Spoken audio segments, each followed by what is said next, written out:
know, it would be a gases. It's, you know, Odegaard's more or less modest fee. Fair play, he's been at the club already. There's elements of that. It feels like the player's always been here. You know, certain fans feel Odegaard's underwhelmed, and I hear that. You know, he's been given a lot of hype, and you know, since the age of 16, I feel a lot of that, man. I feel a lot of that. But at the same time, I feel, as much as I feel there is legit question marks over Odegaard, like I think he has got the mentality. I don't know. I don't know how good it is, because I just feel from what I saw from him on loan, he looks like an Arsenal player in a good or bad sense. When things are going right, I see a quality player. When things are going wrong, I see a quality player who's probably a bit quote unquote soft. That being said, I look at Leicester, I look at the Euros, a man said Euros, Europa League. There has been incidences of where he's led by example. I do have to discount the fact that, you know, he's in a team that really and truly Arteta has performed to the ability where we're ninth for goals. All of these players need to take accountability. Apologies, something's in my eye. Maybe you see how I talk bad on Arteta and someone try to blind me. Jeez. You know, normally when I say Edu, the internet cuts out. I said Arteta and something just try to blind me. You know, even with one eye, I'll be sexy, man. I know the baby daddies out there are trying to scheme on, man. Maybe I should stop chatting on them. But before that thing ran in my eye, as I was saying, I think you have to allow. I think there's certain luxuries I give Odegaard. I do feel a sense of underwhelmment from what I saw from Odegaard, but at the same time, I recognize Arsenal's a massive myth. You know, we're a mess. We're a myth of a club right now. It's a mess. The midfield is a mess. Until you sort out Partey and Alex, you're not listening. Sorry, Alex, you're not listening, because I said I just said that Leicester and West Ham. You know, there's examples of it, and the Europa League. So please listen. But as I was saying, people, there's certain excuses or luxuries I give Odegaard. I get it. There is a feeling of underwhelmment in my opinion with Odegaard and how he doesn't take the game by the scruff of its neck. But I do feel our midfield's a mess. We haven't sorted out who can play in place of Thomas Partey, who can play with Partey. You know, I feel personally, regardless of if you sign a 10, they're going to be crippled by the ability of the men behind them, because what do you see? These 10s typically drop deeper and deeper. So there's inconsistencies in what we're doing from a tactical front with Arteta from as a whole, and also in the middle of the park. We finished 9th for goals, so we're underperforming in an attacking sense, and either Arteta is or isn't doing something on a coaching perspective. How can I expect a creative man to really thrive if clearly, based on the evidence we're seeing, there's no real emphasis on creativity? Now, granted, this season coming, Arteta might pattern things up, but I get the point. And obviously, he joined mid-season, he had to adapt. There's still a lot of question marks. I get it. You know, if we're forking out 35 to 50 million euros on someone that got 2 goals, 2 assists, I understand it if you take a dim view and you're not really with it. Me though, I can't lie. I do think Arsenal fans are quite harsh with Odegaard. It's like, man, are moving like he's some any Joe Blogs. The man's a baller. You know, the man's a baller. Obviously, he's had 6 months in the Premier League. You know, he knows the club. For me, Arteta, if you're getting the man that you want back and this was your #1 target, hopefully we set off, you know, and he's able to thrive and things like that. I'm taking him, especially if that 35 to 40 million or 50 million euros enables us to get to do other things, people. And I don't think Arsenal fans can afford to turn their nose up at Odegaard. Have you seen it? Do you really want Lacazette in the 10? With respect to Lacazette, do you want Willian in the 10? Something happens to Smith Rowe, God forbid. And for me, that's the happiest thing, because Odegaard kind of helps Smith Rowe. They can be used ahead of each other, in place of each other. You know, Odegaard's got a lot of adaptability. I don't think he can change it alone. I do think it doesn't matter if we sign Odegaard. I need to see from a coaching perspective, Arteta can coach in an attacking sense, really and truly. But I think it's a good signing, man. I like Odegaard. I think he's a baller. I think, you know, with a full season, you'll see a better him. Obviously, Odegaard's one of these players that I feel it's a bit of a negative for me personally, but it's a positive. It seems like he's a bit insecure. He always needs reassurance. He always needs an arm over him. And I think Arteta will do that. Arteta does that for Xhaka, who doesn't really need that. So he'll do it for Odegaard, and maybe the ability of importance. What I like by him is that he's clearly, you know, kind of accepted that, at least for now, maybe in the future, this Real Madrid dream is over. I need to stand up and be counted and play on a regular basis and be a leader. And I look at you, you should be a leader of my team. You know, I need to, you know, I'm looking at Odegaard, Saka, Smith Rowe. I know they're young. Tierney, these are the guys. And I just think Odegaard makes sense. You know, he's been here before. Arteta allegedly wanted him as his first choice target. So that means you should make him able to perform better. I don't think he's as bad as some of his critics at Arsenal make out. There's adaptability there. He's obviously a very cultured individual. Obviously, the only problem is we've left it kind of late. I don't know what physical condition he'll be in to hit the ground running, bearing in mind we're a mess of a team anyways. And then you add into it the fixtures we have. So I don't really know. And, you know, there's a sense of expectation. There's no substitute for not playing. And for me, crucially, as much as I would like James Maddison and things like that, you know, that one there is too aggressive. And I don't know if Arsenal are going to make that one happen because, you know, Real Madrid are kind of broke. Real Madrid are not in a healthier situation compared to Leicester. Leicester don't need to sell. Real Madrid need to sell. You know, they clearly didn't want to commit to giving Ramos a suitable contract or length. You know, Varane, they needed to sell, or they didn't want to run down their deal, you know, and there's plenty of other things, and you're seeing other clubs like that. So if we can exploit this situation, get a player in who has scope to grow and develop, I'm all for that. You know, what I do want, and it's actually above him, know how you're going to use him, because it's not as easy as just sticking Odegaard in that 10 position and expecting him to work his magic. I don't see enough from Arteta in a coaching perspective, and I feel whether you bring in an Aouar who could be a partner for Partey, Odegaard as well, a new striker, all of these things are not really going to improve until we see a real emphasis from the gaffer people. And obviously Odegaard, he has resale value. You know, he's only 23. So again, if he gets back to his potential and stuff, Real Madrid might come back in for him. Arsenal might, you know, make a profit there. And on the topic of growth, obviously he ties into what we have with a couple of these young players with scope to grow, develop year in, year out. And, you know, they're at the start of this cycle. I've said it before. Personally, I think Odegaard was our first choice target at the start of the season, at the start of pre-season. You heard he was staying. That's where you mainly saw, you know, the Maddison rumors and all the other. We've been down a long road with lists. Clearly, there's been something now.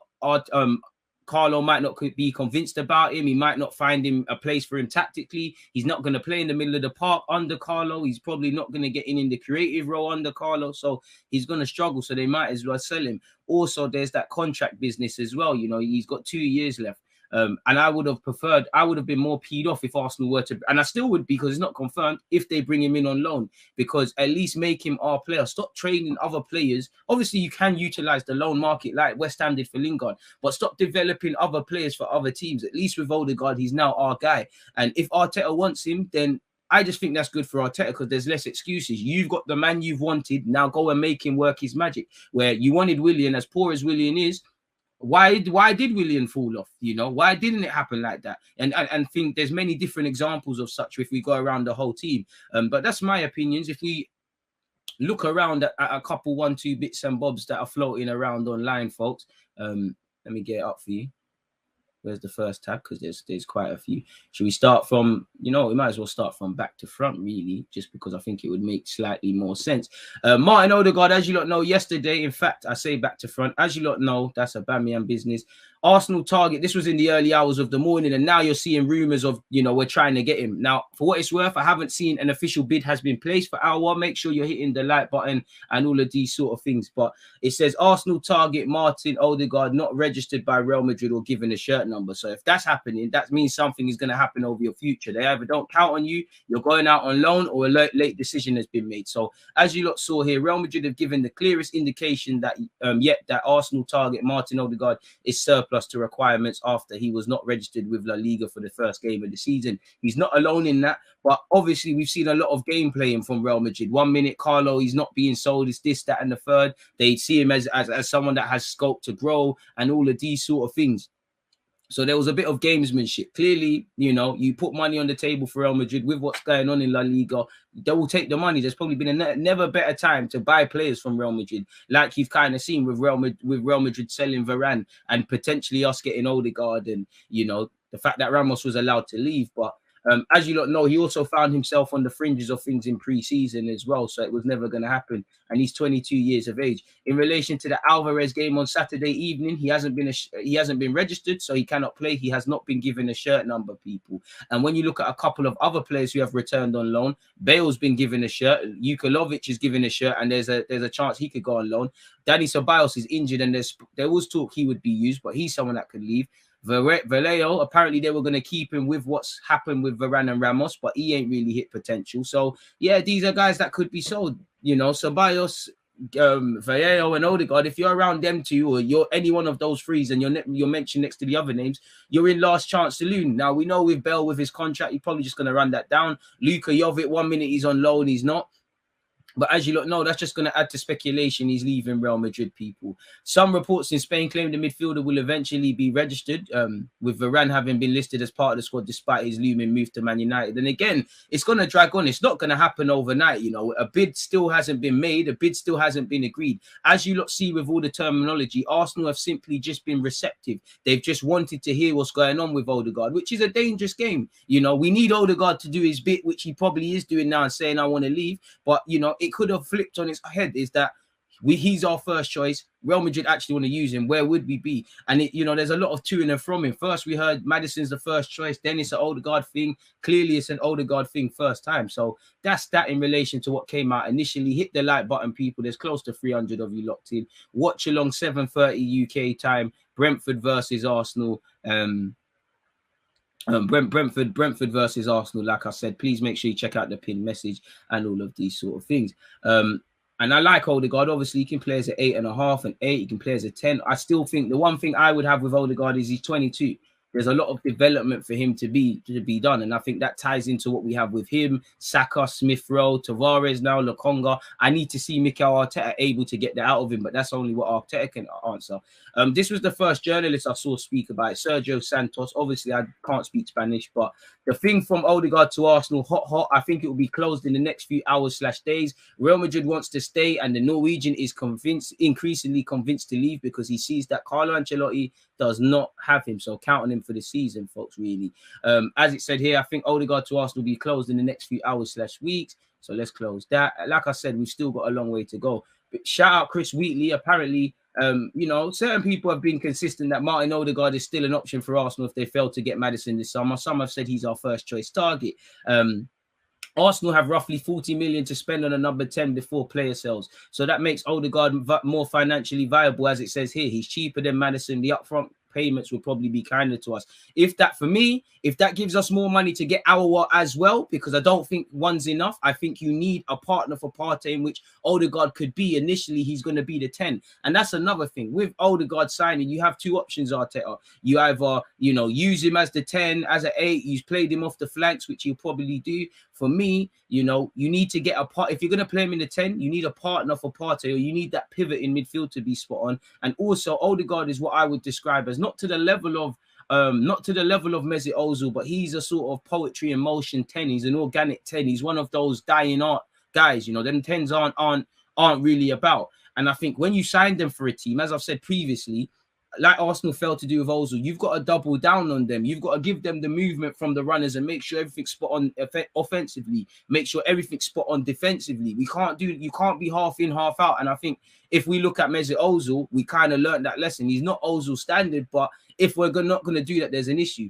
And I think, you know, technically gives you an option. His pressing stats are good. His leadership is all right. I don't think it's a bad signing. I understand why fans might be underwhelmed because you've seen him in an Arsenal shirt, but I really can't understand some of the language surrounding Odegaard. You would think we're signing El Nene. With respect to El Nene, he didn't deserve a stray there, really and truly. So if we have got £40 million to spend, clearly that could be thrown towards Odegaard more so than other people.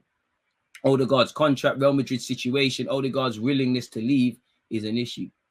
So there you have it. I mean, is an issue for Real Madrid and kind of helps us. Fabrizio Romano said Arsenal are prepared to make a bid to sign Martin Odegaard on a permanent deal. He's always been Edu and Arteta's priority as number 10. Once Real Madrid gives the green light, Arsenal will submit the proposal. Our were also on the list. Maddison's never been close. So Maddison's been nothing other than a fantasy, if we're completely honest. So yeah, and you know, Odegaard's only going to get better, but I need to see the manager is able to do such, people.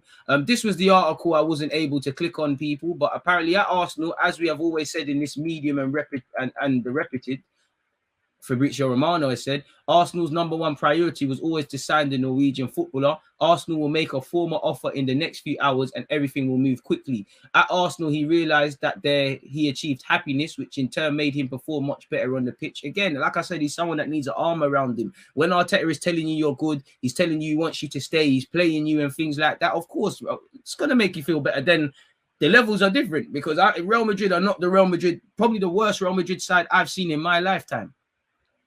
They haven't got time for Martin Odegaard, and he might show he's a player, but they haven't got time for this soft shenanigans. If a manager don't count and you're not going to play, rightly or wrongly. So yeah, happiness is always going to make you play better. He wants the feelingness of importance. What I'm happy if this is a permanent one, it gets away from that Real Madrid drama. You know, the moves will happen to Real. I'm sure you want to play for Real Madrid, even if you sign permanently for us. Real Madrid, Barca, these teams will come for you again.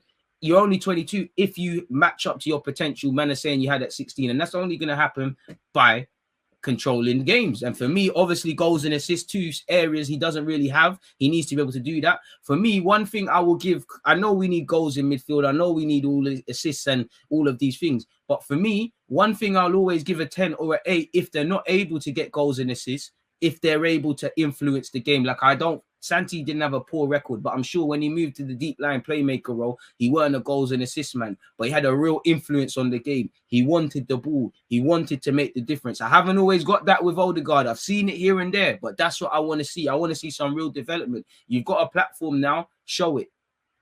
There's no feeling sorry for ourselves anymore because we can't carry no one. If you don't understand what Arsenal's job is, you know, yeah, I know you love Arteta, but reality is, it's not glitz and glamour. All the Real Madrid change rooms are not going to be the same as the Emirates. And the Emirates is great, but I can tell you that we finished 8th.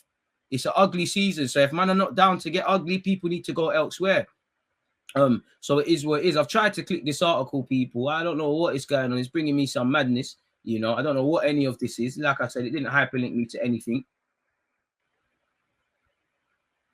Let's click this. Well, that didn't bang at all, did it? This is some shit website, man.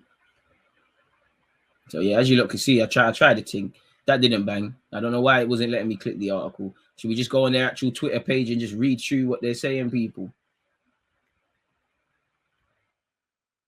Make sure you're hitting the like button as well, folks. Please make sure you're hitting the like button. And shameless plug, Brentford versus Arsenal. I mean, we've got 3 dislikes already and 8 likes. You lot help me out, man. They're onto me for some weird reason, whatever that is. Let's click off that. Let's click off that.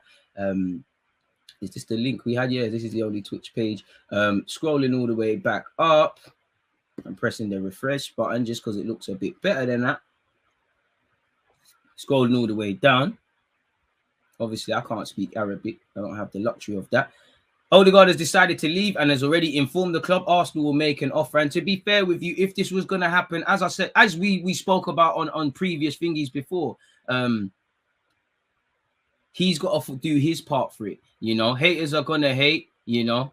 We've only got 95 likes on this stream. So, yeah, you lot are doing me dirty. What's going on there, folks, man? You lot are doing the guy dirty. I don't deserve that. But moving forward, yeah, he needs to do his part. And if he does his part, clearly he does his part. The wages aren't a problem. You know, there's resale value and the transfer fee is something that's in Arsenal's ballpark. So I can't see us having any problems or complaints over such people. I'm trying to scroll down. More Martin Odegaard stuff. You can see I'm just trying to click anything. Apparently, whatever this is, they can confirm what SER has already advanced. Odegaard's dream was to succeed at Real Madrid, but he is thinking of returning to Arsenal. Neither the player's environment nor the club rule out his departure. So, yeah, he's taken... Like with Joe Willock, I'm sure Joe Willock wanted to bang at Arsenal, but it's a bit of a different one. You've got to make the best decision for yourself, and you've been there since 16. You've been at Vitesse and Sociedad on loan. Carlo said he was going to use you. You know, things could have changed. You might have, you know, preseason could have started off like this. You could have been a regular. You know, you're not Luka Modric, but when Luka Modric arrived at Real Madrid, yes, he was a far more advanced player and a more household standing, but he got voted as a flop. The minute he leaves Real Madrid, is he going to be spoken as a flop? So my point is things can change, but you can't rely on Carlo, because if you had another season where you're looking to go on loan in January, Odegaard, he could only blame himself. It's time to develop. It's time to grow up a bit, and it is time to leave Real Madrid. So I'm all for this. That's about Aubameyang, like you saw. So we probably will see a lot of to-in and from him with this, people. Like if I refresh the page and see what else is happening with Odegaard, man said, Lingard, you're on some banter thing. Real Madrid and Arsenal set to complete €50 million deal for Martin Odegaard. He's ready to leave this club this summer permanently. Let me zoom in a bit because that can't be kind at all. Real Madrid and Arsenal are set to complete a €50 million deal for Martin Odegaard. Sources told manager Madrid Odegaard felt like coach Carlo Ancelotti wasn't going to give him the minutes he felt he deserved and ultimately decided to leave Real Madrid, who accepted Odegaard's decision. You know, I mean, you're not Cristiano Ronaldo. They need peas. It is what it is in that regards.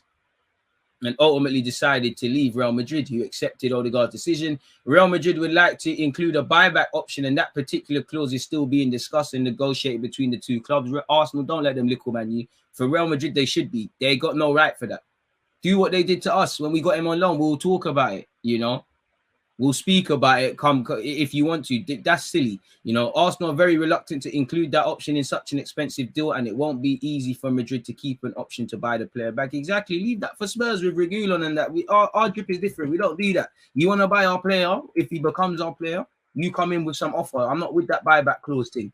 You know, I would if we same way we didn't get a buy clause when he was here on loan. Don't give it to them. You know, Arsenal was always the most likely destination for Odegaard. The player enjoyed his past loan in London and felt the trust of Mikel Arteta, who not only gave him the minutes, but also the role he wanted to play as an attacking midfielder behind the striker. The deal could be made official soon. Odegaard is a priority for Arsenal and their main target in the transfer window. Real Madrid will publish their squad list for Saturday's away match against Alvarez, and it's not clear if Odegaard will be included or not, given that the player has completed the last training sessions with the squad. Please make sure you're hitting the like button. 400 odd of you locked in. So it is what it is, man. He's chosen to leave Real Madrid. All the articles are saying the same. He has chosen to leave Real Madrid, with Arsenal transferring the next few days. As you lot can see, people, Odegaard has chosen to leave. They're all saying the exact same things, really. So yeah, hopefully this is done quickly, man. The 22-year-old looks set to complete a move to Arsenal. He's prioritized as a number 10. I hope this is irrelevant for going for Aouar, because you know Aouar could actually play with him in the 8 position and whatnot. So we'll have to see, people. But yeah, in relation to Martin Odegaard, there it is, people. And like you saw, he's not previously, a couple of days ago, we saw he's not happy at Madrid. So these rumblings did come through initially. But in relation to Odegaard, I'm going to take in your opinions. But for me, it is what it is. We'll have to wait and see. You know, we'll get into Aubameyang. I see something about Aubameyang not in the squad for Spurs or something like that. Don't